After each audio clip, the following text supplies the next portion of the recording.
I will forever love ominous technique and power up, like, hints and clues when it comes to chapters. I love that. I always have. I always will enjoy that. And in the last chapter, we got Aldoron having the whole teaser of his ability, Thicket of Arms, that he was going to drop. In this chapter, we had to wait 2 weeks for it, as the painfully yet still worth it bi-weekly part of Fairy Tail. But in this chapter, we got to see what exactly this move was capable of, what exactly this did, what exactly this was, bringing to the table.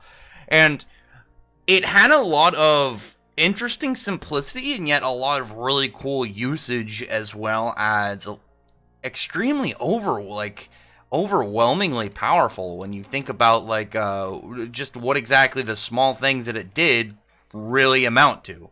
So, the chapter begins. Aldoron, like, immediately uses Thicket of Arms. That's like the very first, like, panel is him just dropping it. Thicket of Arms. Again, badass name. I really like it. I like the usage of the word thicket. I thought that was really, really cool, and I was happy just in general reading that at the end of the last chapter, and then starting out immediately into this chapter, Thicket of Arms. I'm extremely excited to see this go off. Obviously, as I'm reading it, you see all these, like, small spikes. And in the idea of, like, first off, just the base idea of it, Thicket of Arms. Like, he's shooting wood spikes all out from on the outside and inside his body. Literally anything within Aldoron's, like, physical structure. So it'd be like, a normal person, it'd be like inside your intestines or your gut or really anything in your nose. Anything that is, in the ideal corridor of your body. Any form of vacancy, or just in general. So when you think in the baseline of it, it's like, I described it when I read the chapter this morning, as he essentially used pin missile, which, again, that's in the base idea of what it is. He's shooting these little spikes all over the place at his enemies, and in the base kind of, like, piece to it, it's like, okay, there's small little spikes, doesn't seem too crazy, but keep in mind that if you were to fight Aldoron based off of the size gap, you'd most likely be doing it in the smaller state, like somewhere on his body, whereas in the idea of Aldoron himself, it probably doesn't come off that, to him, even though he's huge, his size is probably, for him, it feels normal. It'd be like for, the difference between, like, a person and a mouse. Like, you feel normal size, but the mouse, you're giant. I guess Aldoron, being even big for his species, he would probably consider himself still pretty big. I don't know. But how big he is makes that attack by itself way more impressive, just off base size, because obviously if it's going off his body, somebody who is freaking, 200 kilometers head to tail, like, what is that? I'm trying to remember what exactly that is in conversion. I think that's what, like 130 miles head to tail at the very least. Pretty damn big, like, really impressive numbers, just based off of that at the start. But when he uses it, like, giving Natsu as much trouble as it does is vicious. Like, when you think back at, like, things to compare it to, like how much he's, like, was trying to go against it, he still wasn't able to dodge certain, the spikes. Not only is it shooting at him, but it's coming out of the ground. It's literally the entire area. So just the level of kind of, like, I was going to say crowd control, but just positioning that you would have to fight Aldoron is really, really intense. Like, no matter where you are, these attacks are going to show up. They're going to be really, really hard just to deal with in general. And, like, the idea of, like, if you were going to kite him, it's like, yeah, good damn luck with him being this big. But Natsu just getting, like, he's getting one of his hands pierced, and these spikes are just coming almost endlessly, and like Aldoron does say, they're pretty much endless. I don't think they're literally infinite. It obviously would go off of something like either his power or, his body mass. I doubt it'd literally be infinity, but a ton. And obviously there's going to be somebody who takes the endless and be like, he said endless, so it's endless. Some people do that when it comes to character statements. That bold face, like, well, they said it, so I believe him. And it's like, man, please have some form of like thinking capability, some reading comprehension. But Natsu then like taking some spikes to the feet, and keep this in mind when you think when I mentioned earlier about what to compare it to. There's a part where Natsu goes to punch one, and it just his hit with the fire on it doesn't do anything, and it still pierces him. As well as obviously these are hard for him to dodge and harder to keep up with. When it comes when like keeping up with it in speed. Remember that when he, like, way back in Tartarus, obviously this Natsu is way more powerful than Tartarus Arc Natsu, obviously. But, when you really kind of, like, look at those situations, Marred Gear was still a good, like, amount stronger than Natsu. They were able to defeat Marred Gear because of, Natsu's Dragon Force being able to damage Marred Gear and then get his attention on to the point where, Gray was able to use his Demon Slaying magic, obviously Demon Slaying doing a lot more damage to demons, and able to take Marred Gear out. But even with the stat difference between him and Marred Gear, Natsu was still able to dodge and deal with his thorns, something that Celestial Spirit King couldn't dodge directly. Like, he was still getting pierced and damaged. This is a character who was ridiculously fast, and Natsu at the time was faster.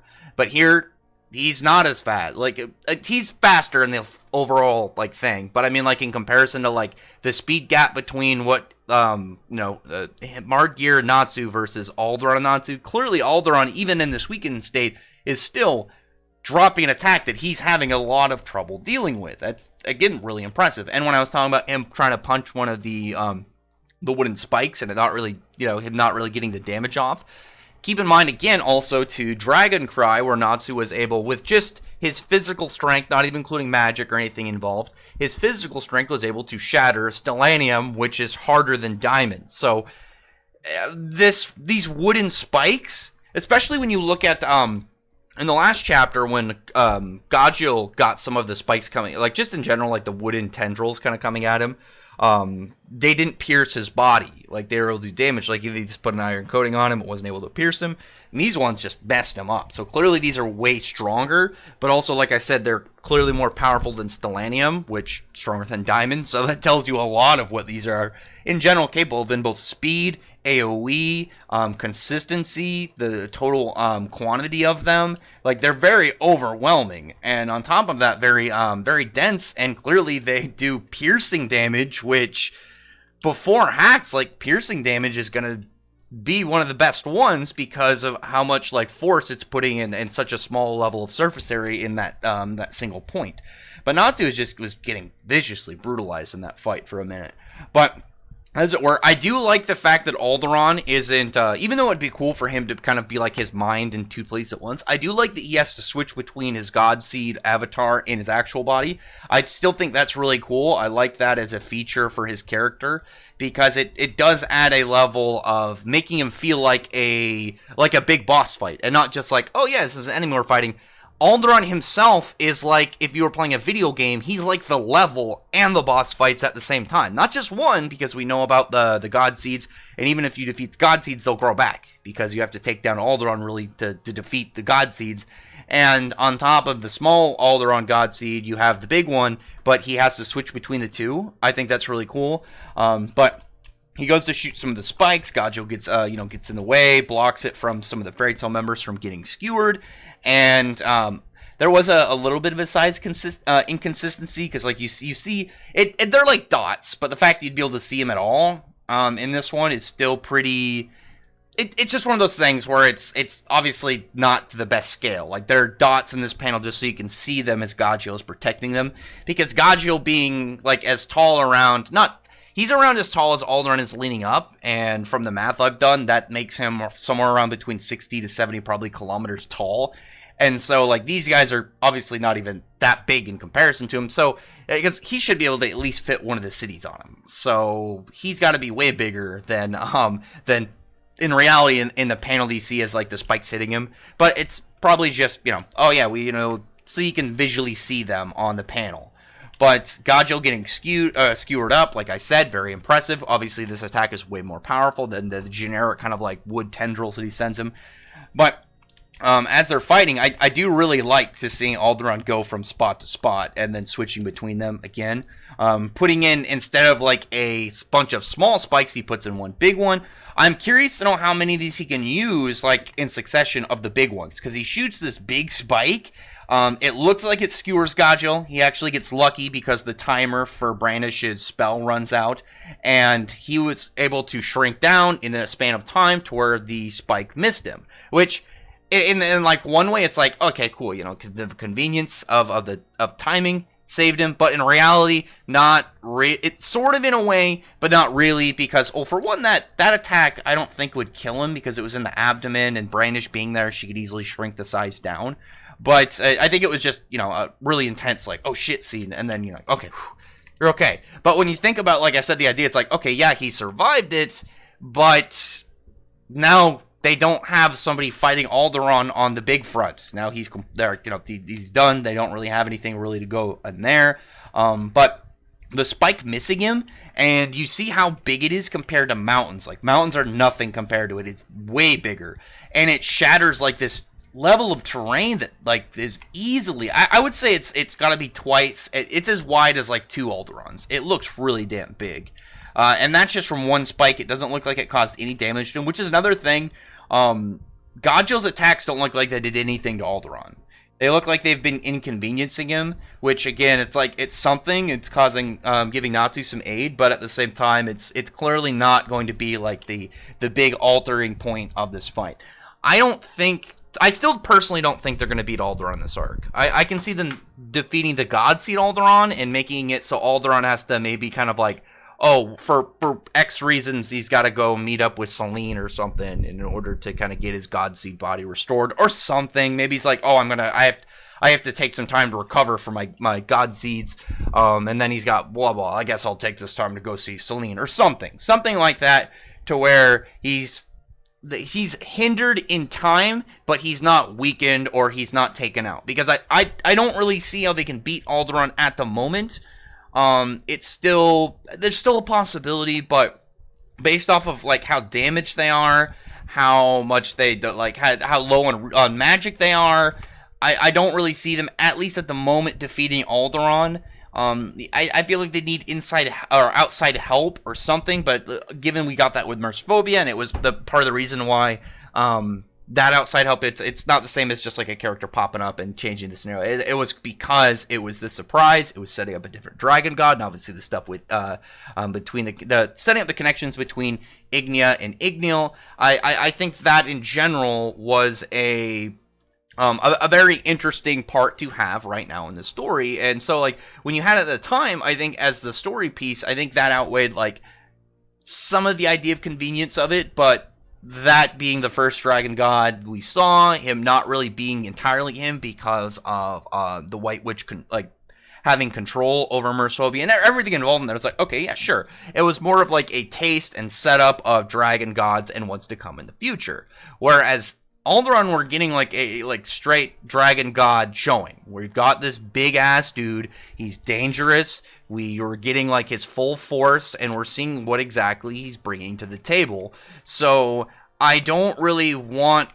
If Aldoron loses, I want it to make sense. But with the importance that he has, as well as the level of value that I think his backstory brings to the table, with the fact that he challenged Acnologia 100 years after Acnologia began his genocidal campaign and his want to, obviously with genocide, to kill all of the dragons, to drive dragons into extinction.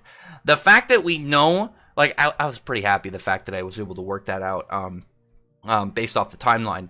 But the fact that we know that he challenged him 100 years prior, and there's definitely got to be more to that story than just like, oh yeah, I wanted to beat him or something. I think that Aldoron has a high level of value that we can still get outside of just him being, a very dangerous, threatening enemy, which again, still, I really like Aldoron. I think he's very, very interesting. I think he's badass so far. I really like his design. I think I think that the idea of his fight is really fun. I like a lot that he's kind of like a raid boss plus the instance. He's literally like the level.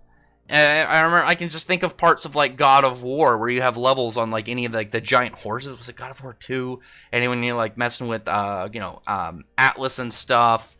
Just the stuff like that I think is badass. And really, again, like the scale of it, one of the reasons I really like the panel where you see the spike hit the ground and cause all that damage, and then you see like how big it is in comparison to Aldoron. I think it's just really fun when you see like giant scale stuff like that, not just in like, oh, a planet, but in something like, again, Aldoron, which is something you compare it to, if you had like a building, or I'm thinking of like there that Naruto panel, like when we first start seeing the Ten Tails and what it's capable of, and you see like him drop like the Ten Tails drop certain attacks, and then like you see craters from different fights, and you're like, oh man, it's really cool that you can compare the sizes of those attacks with this one and really kind of see like the aftermath of previous parts of the story and whatnot. But just like having aspects of the story kind of build a picture of what you're seeing just based off of like events and like big badass things to compare it to, I think is really fun. I like that a lot. I think that's really interesting. And again, to me, I've been having a lot of fun just having Aldoron around. And like I said, the fact that while they're fighting Aldoron, but they're like in the idea of the God Seeds, they're kind of it's kind of like you're fighting like antibodies in like white blood cells and stuff, or not antibodies, like white blood cells. Antibodies are built after that, right? I'm not a biologist, but you know what I mean. Like you're fighting parts of his body that are trying to expel you from it, that are a danger, kind of like they see you as a virus or something, a sickness that you're bringing into it, a danger to the main body. I do really like that. I think that's badass. But with all of that we're seeing, I'm hyped to see what's next, like if we're going to get more named attacks from Aldoron, because when it comes to the dragons, we don't have a lot of named attacks. Like Acnologia really only had Eternal Flare.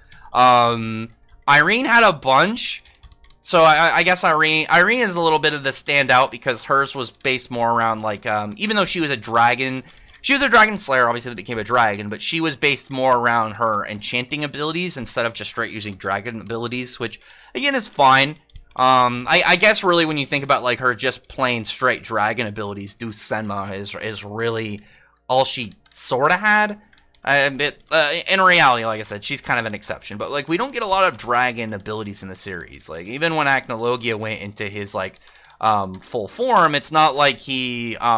It's not like he was like, oh, something of the, magic dragon. It was just like, no, he's just using the attacks because he is that dragon now. He doesn't need to announce certain techniques anymore like that because, he's it's very clear what he's doing. It's not like Igneel does it anytime like he did, a roar. I think the only time that he straight said it was in the anime flashback that they added with like him and Natsu as a little kid when he was showing Natsu up after he tried out a roar. But after that point, characters are just getting like damaged, to get sliced up from the thicket of arms. Gajeel shrunk down. You have Lactus getting pierced. Lucy actually gets like one of her legs damaged. I like that they're acknowledging some of the characters that were otherwise like out of commission from other fights. Wendy is being carried out. You've got the White Witch. You got Toka again. One day we're gonna get to find out the damn White Witch's name. I wish we can get a name from her instead of just calling her the White Witch. We're 61 chapters in. It's been years, and we still don't really know what to call her other than the White Witch. I know it's White Mage in the official translations. I just think White Witch comes off the tongue a little bit better. But from that point, after that, we're just getting like people being worried. Lucy looking over and like seeing Natsu or seeing Aldoron and being like worried about Natsu.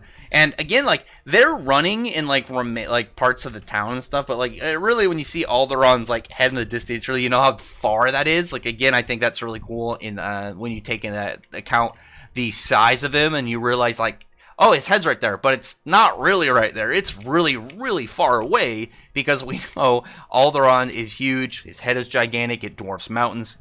They're on one of his hand cities, and he's not so much as like the distance for. Or actually, I think are they in that one of the hand cities? I think he broke them off, so they're probably on the ground somewhere. Actually, I think one of his hand cities is still there, but irrelevant really when in the big aspect of it. It's like, are they on it or what? Not important because they already did their parts in this arc. It's down to just the God Seed.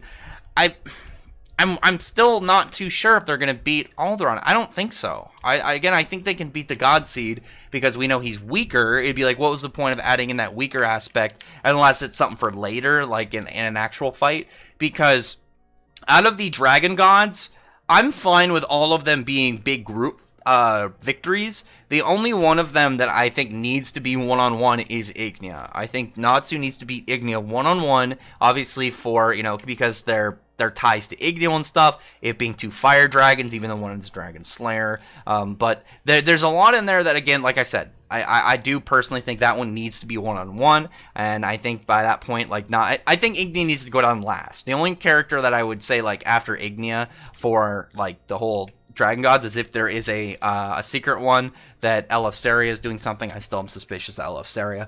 But after that point, we get back to Natsu, who's trying to fight Aldoron, God Seed Aldoron, obviously.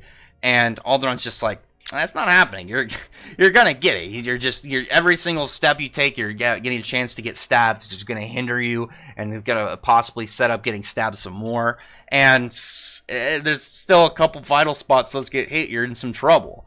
And Natsu just getting completely looking like SpongeBob with all of these piercings. He's got all over his body. He's got not in his head.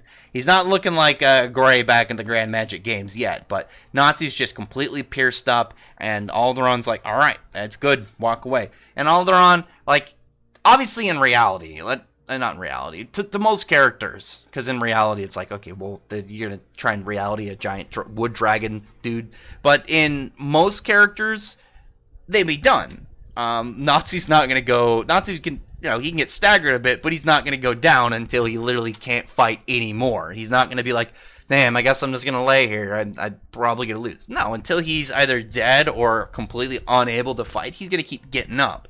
But he's talking about if he can heat his fire up more. So I'm guessing that Natsu is going to focus more on the general heat of his flames. And we know from his Purgatory spell that he's, that's something that he's been working on. As well as what we know with Ignia, when Ignia was talking about flames, they can even burn water and burn different aspects. That, Natsu definitely is going to have that on the brain, as well as my theory for how his Savage Dragon fire worked of being able to burn time, having to do with plank temperature, which is infinite heat, which would explain why his body wasn't able to take his own fire, and why it was able to burn time, because when you get to a certain temperature, the laws of physics and reality kind of start to cease to exist, essentially. But after that point, Natsu's saying how there are things that even you can't burn with high temperature, so I'm wondering what exactly he's talking about that. What exactly he's meaning in terms of that ability, or what exactly what he's referencing when it comes to just specifically talking about the temperature of it. I did really like seeing him burn all these wood spikes off of his body. I thought that was really, really badass, and it reminded me a lot of his fight with Gajeel back in Phantom Lord, when he had all the metal shards plunged into his body, and then he melted them out. But here he just reduced these wood spikes to cinders, crushing one in his hands that he takes, and then just he's ready. Now somebody's all fired up. I'm wondering if he's going to be dropping Dragon Force. You see one of his fangs a lot longer than the other one, which I don't see any scales, but his eyes look a little bit wavy, but maybe that's just Ueda's art style doing something. But the elongated fang has me a little bit curious, and what exactly that means. There's still stuff that can happen, I was talking to somebody earlier, and they're asking whether or not I think he still has Ignia's flames. I don't think so. I don't really want the idea of Natsu just having his flames. I like that he got a taste of it, this higher end level of power, but I don't know if you can hear my keyboard. I'm trying to multitask, so I'm trying to do two things at once. Oh, I'm gonna get myself killed. Nope, I survived. Anyway, yeah, so when it comes down to it, I'm wondering if it's going to be anything to have to do with his, seemingly, I'm still saying seemingly because I feel like it's kind of obvious, but it's still not 100% confirmed, with his Aetherius power that we saw back in his fight with Mercephobia. But for sure, I think he's going to have, just based off of the Fang, maybe it's just the way that the panel looks, have a further end level of Dragon Force. Maybe he'll just push his Dragon powers here, and near the end of the fight, we'll see some of his Aetherius powers pop out. Because Natsu Natsu learned how to access Dragon Force at will back in the year before, between Tartaros and Alvarez. We know that. We saw that obviously utilized in the fight with Zareth. We saw him drop it in at will, because we see Natsu go obviously Dragon Force a couple times in the series, like fight with Jalal and Zero, but those times it was artificially induced by outside power sources. Then we saw it with Margir, and then with Zareth. The difference with Zareth, obviously, was that was the first time he really activated it on his own. There was still a little bit of hints back when he went to go confront Zareth the first time in Alvarez, because you saw one of his eyes get more dragon-like with the slit eye, kind of like a one of a dragon, some that we see other Dragon Slayers have, but not Natsu all the time. But we've seen him with his Dragon Force. But if he ends up pushing his dragon abilities here, maybe he goes Dragon Force, he just tries to use the dragon abilities, and then from that he ends up getting Aetherius or whatever. Maybe it'll just be his dragon powers. But if he does, I've got my fingers crossed about this fight. What I really want to see is to have his dragon powers affect the Scarf. The effect that Scarf he has from Igneel. If you remember back to his fight with Acnologia when he was powered up by the other Dragon Slayers, he his Scarf from Igneel got weirdly aggressive. It frilled up, and I was wondering if it was just maybe some art thing that Mishima was doing at the time, because the fight did feel a little bit rushed in the manga, and I was like, well, maybe it was something he wanted to do or kind of include in hint, and who knows what he'll do in the future. And that was just obviously long before we got 100 Years Quest announced, and then we saw in the anime, and I was wondering if they were going to put it in the anime, and then not only put it in the anime, they emphasized it. So I think and Hiramashima oversaw the last season in the anime, so I think he specifically wanted it to be like that, where it kind of flared out. So I'm thinking that we'll see that in this fight. We'll see something about that where it kind of blazes up and kind of aggressively flares out again. Like I said, I'm perfectly fine with Natsu defeating the Godseed Aldoron. Him beating Godseed Aldoron, perfectly fine with me. It wouldn't be something crazy. Natsu, especially after Aldoron, the Godseed version, got weaker, I think it'd be perfectly fine for Natsu to go all out and defeat him, especially if we get something if we see Dragon Force pushed and maybe get a horn or something, then sure, that's fully believable for the Godseed. As long as he just doesn't defeat Aldoron, because we know that Aldoron obviously is a drastically big deal, and we don't know where he compares to the other dragon gods, and especially with this weird kind of spending 300 years just absorbing energy in life and becoming way bigger than he naturally would be, as well as way more powerful than he naturally would be as just a normal wood dragon. So we'll see in the next one. It's going to be 2 weeks. I know. I think this chapter is going to be really easy to wait for, because the game comes out this week, which I will be streaming. I'm excited for that. It comes out on the 31st. I think it comes out on the 30th digitally, but I know someone told me it might come out on the 29th digitally.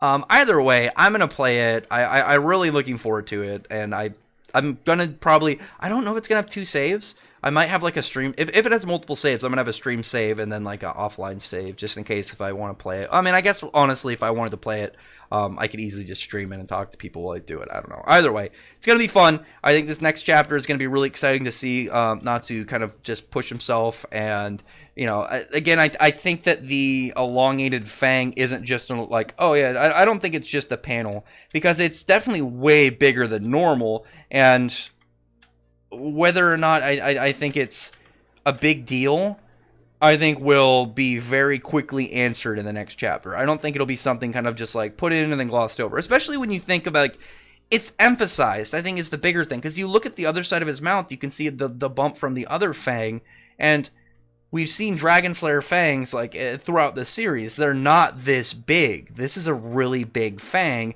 Maybe it's just the panel. Who knows? Either way, I am looking forward to seeing Natsu on the next chapter, and I'm a little bit mad because part of one of the cut on his face right there, the cut I don't know why I said right there when I don't have the cursor mark in the recording, but right on that side, on his right side, obviously left of the panel, but right for him. It's right where his scar is that he got from Zareth. And I'm pretty sure Mishima had that removed, like, when he healed it, because he wanted to have a scar on Shiki's face. And I don't know if he wanted to have, like... There's already, like, people say that they look similar, even though character-wise they're so drastically different. And they don't look that similar. It's mostly just, like, certain aspects of, like, the straight face, because that's just the art style here Mishima has. But... I feel like he took that the scar off for him so he could have it for Shiki, so it could be a defining trait for Shiki from the start. But it's just like I still really wish Natsu kept that scar, because I thought it was super badass, and having a cut right there in like the exact same spot. I'm hoping it's just nothing. It wasn't Hiromashima like taking like a small little note or jab. I don't think so, but at the same time, it just makes me remember the scar, and I do miss it, because I thought that scar was super badass. So in the next chapter, I'm really hyped to see, especially when you have him like saying how he's finally getting fired up, like his catchphrase and that the elongated tooth, and I'm talking about like heating up his fire more. I feel like it's gonna have, like, it's not just a coincidence that his fang is like that. I feel like it has to do with something with his powers. Like I said, pushing his dragon force. Like, maybe we could see a horn or a claw or something. Because we've seen parts of what he's gonna look like, obviously, when he's got the red scales in this sport we saw with Mercephobia, as well as the further just raw dragon push form we saw in Dragon Cry. Oh, the music is ran out. But anyway, I'm gonna wrap it up. I'm going like a good 8 or 10 minutes more than I planned, or like 30 minutes. But anyway, other than that, comment below. Tell me your thoughts about this chapter. I'm really hyped for this. I really want to see this next one. Luckily, the game is going to be able to ease me my lack of patience. Patience is probably my lowest stat. And get me to this next chapter. I'm really excited for it. Luckily, after, like, the one thing always after the weekend of the chapters, because, you know, when you have fun on the weekends, time goes a little quicker, is that by the time a weekend ends, I'm like, okay, we're halfway through the wait. We just got to get there. Anyway, yeah, so comment below. Tell me your thoughts are about this chapter. Tell me your thoughts on what's coming up. Do you think the Fang is coincidental, or do you think that it is nothing? Like, I guess coincidental or something. I don't know why I said coincidental or nothing, because it's like, do you think it's just there just for fun, or do you think it's nothing at all? I think it's got to be something. I don't know. I think there's too many coincidences, or too many things hinting at it for it to really just be nothing. And when I saw this, I was like looking at his face, like, are there scales? Are there scales anywhere? What's going on? And you can see just like the badass fire, like heat up effects, but no scales at the moment. Maybe at the start of the next chapter. But anyway, other than that, though, comment below. Thumbs up from the like button, subscribe button, and check out my other videos. Further than that, I appreciate everyone who's already subscribed, and I thank you all for listening. Bye.